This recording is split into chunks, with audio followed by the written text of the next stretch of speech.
Good morning guys, तैयार हो गए हैं, चलते हैं हॉस्पिटल।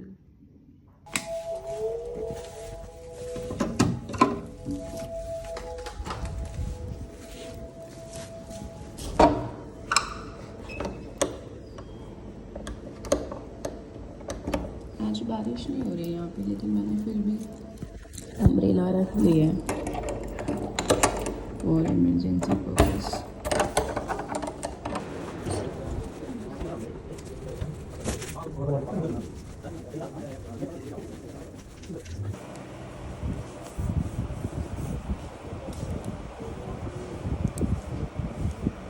सो ये पेशेंट है 22 ईयर्स ओल्ड फीमेल एंड इनकी डिलीवरी ना घर में ही हुई थी and she was admitted in Sharda for preeclampsia. तो इसमें क्या बेसिक प्रॉब्लम है, बेसिक इसकी फिजियोलॉजी जो समझने वाली है, इम्पॉर्टेंट जो है वो कुछ ऐसी है कि जो प्लाज्मा वॉल्यूम होता है वो 10th से 12th वीक में बढ़ना शुरू होता है एंड जो वो मैक्सिमम होता है वो होता है 18 से 20 वीक पे। सेकेंड स्टेज मतलब ड्यूरिंग लेबर वो जो होता है वो कंप्लीट होता है एंड फिर आफ्टर लेबर थर्ड वाली स्टेज में वो कंप्लीट होता है। एक आपने हेल्प सिंड्रोम सुना होगा जिसमें एक पेशेंट है, उसको कार्डियोवास्कुलर डिजीज़ भी है, किडनी डिजीज़ भी है, रेस्पिरेटरी डिजीज़ भी है। तो जब ये हमारे पास आई थी she was in respiratory distress. आपने देखा होगा इसको नेजल प्रॉन्ग्स भी लगे हुए हैं, देखो। तो इसका मैं आपको एक्सरे दिखाती हूँ, बहुत अच्छा है, बहुत अच्छे से कार्डियो में के लिए दिख रही है। एंड सर ने जब अल्ट्रासाउंड करके देखा था तो उसमें MR भी दिख रहा था, MR इज लिटरल रिगर्गिटेशन। तो वो आपको दिखाती हूँ। देखो जो हार्ट होता है वो ये है मतलब, और ये जनरली हम कैसे मेजर करते हैं, हम CT डिस्टेंस मेजर करते हैं, cardio thoracic distance. Thoracic is यहाँ से लेकर यहाँ तक, कार्डियक इज़ यहाँ से लेकर यहाँ तक, बट जनरली हार्ट इज़ इतना बस, लेकिन वो इतना हो रखा है।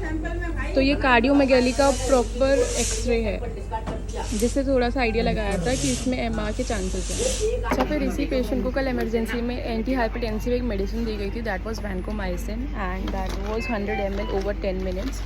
अगर इतने टाइम में नहीं देते और इतनी ही डोज नहीं देते तो बॉडी में रिएक्शन हो जाती है। That was the treatment which was given to her in the ICU। Main was nasal prong, monitoring and this antibiotics. Antibiotics जल्दी से शुरू नहीं करते ICU में, ABC ही होता है मेनली कि मॉनिटरिंग तक ही रहे, बट एंटीबायोटिक्स तब दी जाती है जब कार्डियक कंडीशन आ जाए।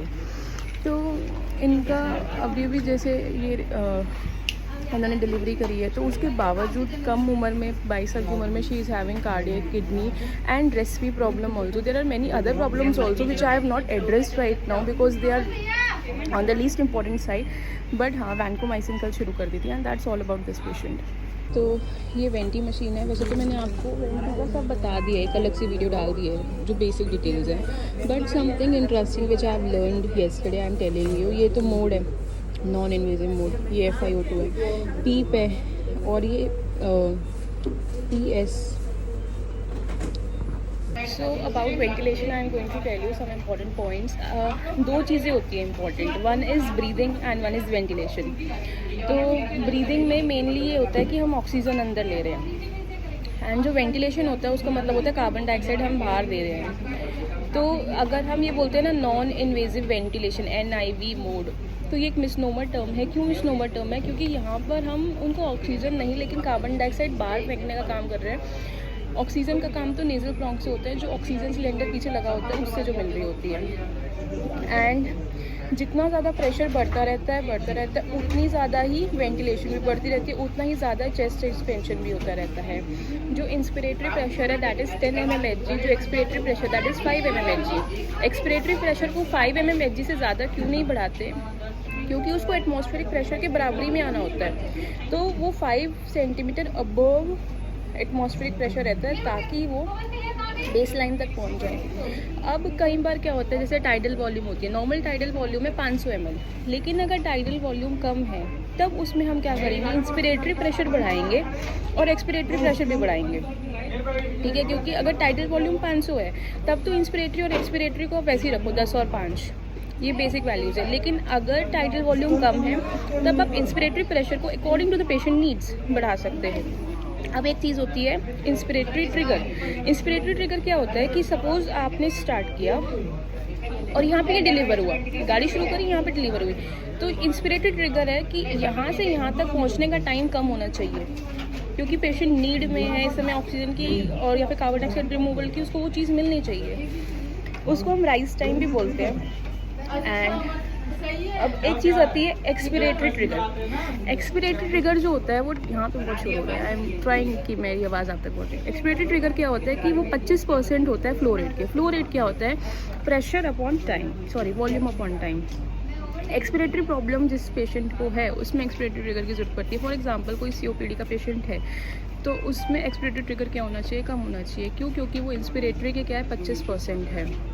अगर किसी को एक्सपिरेशन की प्रॉब्लम है और आपको वो बढ़ाना है तो आप इंस्पिरेटरी बढ़ाओगे ना।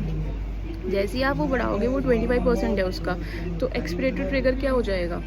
कम हो जाएगा। तो ये मेन कॉन्सेप्ट था वेंटिलेशन का, NIV मोड का, जो मैंने आप तक बताया। तो ये मेन कॉन्सेप्ट था NIV मोड का जो मैंने आपको बताया। बाकी और भी मोड्स होते हैं, BiPAP मोड होता है एंड CPAP होता है। तो वो भी धीरे धीरे करके जैसे सीखती जाऊँगी, बताती हूँ। जिस पेशेंट का उस दिन कार्डियक अरेस्ट ठीक किया था, he was no more. And फिर मैं हॉस्टल गई, मैंने अपने पार्सल रिसीव किए, अपने स्क्रब्स रिसीव किए। मौसम बहुत अच्छा था, मेरा बास्केटबॉल कोर्ट गीला हो रहा था, मैं खेल नहीं पा रही थी, इसमें मैं थोड़ी देर जिम में चली गई जस्ट देखने हाउ इट इज़ कि मेरे को सूट करेगा नहीं करेगा। And I enjoyed, 100 calories burn करी, थोड़ी देर मौसम इन्जॉय किया। And that's all about this vlog.